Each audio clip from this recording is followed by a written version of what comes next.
முனிவர்கள் என்ன சொன்னாங்க? சாப்பிட்றதுக்கு முன்னால் கிருஷ்ணார்ப்பணம்னு சொல்லிட்டு சாப்பிடுங்க. கண்ணனுக்கு இது காணிக்கை, அதான் அர்த்தம், வேற ஒன்றும் இல்லை. அப்படி சொல்லிட்டு சாப்பிடுங்க. சாப்பிட்டா என்ன வரும் அப்படின்னு சொன்னால், இதுவும் வேதம் சொல்லுது. முதல்ல உணவில் இருக்கக்கூடிய விஷம் நீங்குகிறது.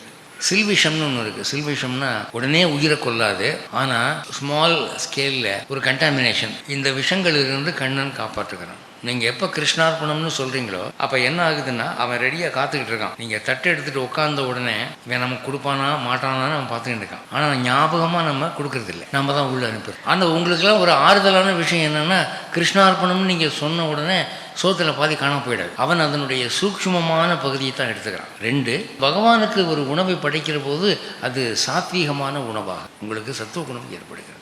3வது பாயிண்ட் என்னன்னா, பிரசாத ஸ்வீகார புண்ணியம் வருது. பிரசாத ஸ்வீகார புண்ணியம்னா என்னன்னா, ஒரு கோவிலுக்கு போறீங்க, அங்க தீர்த்தம் திருத்துழாய் கொடுக்குறாங்கன்னு வச்சுக்கோங்க, அது பிரசாதம். டெய்லி பிரசாதம் உங்களுக்கு கிடைக்குமானா உங்களுக்கு மங்களங்கள் பெருகும், அமங்கலங்கள் நீங்கும். ஆனா டெய்லி கோயிலுக்கு போக முடியலையேன்னா, அன்றாடம் சாப்பிட்றதுக்கு முன்னால் கிருஷ்ணார்ப்பணம்னு சொன்னீங்கன்னா அது பிரசாதம் ஆயிடுது. பகவானுக்கு படைக்கப்பட்ட சாதம் பிரசாதமாகி விடுது. இங்கேயும் ஒரு முக்கியமான விஷயம், மற்ற மதங்கள்ல சாப்பிட்றதுக்கு முன்னால கடவுளுக்கு நன்றி சொல்லிட்டு சாப்பிடுவாங்க, கடவுளே இந்த உணவை கொடுத்தே அப்படின்னு. ஆனா ஹிந்து என்ன பண்ணுறான், கிருஷ்ணார்ப்பணம்னு சொல்லி பகவானுக்கு படைச்சு அதை நைவேத்தியம் பண்ணி அதை பிரசாதமாக ஆக்கிடுறான். பகவானுக்கு படைக்கப்பட்டது இது பிரசாதமாக.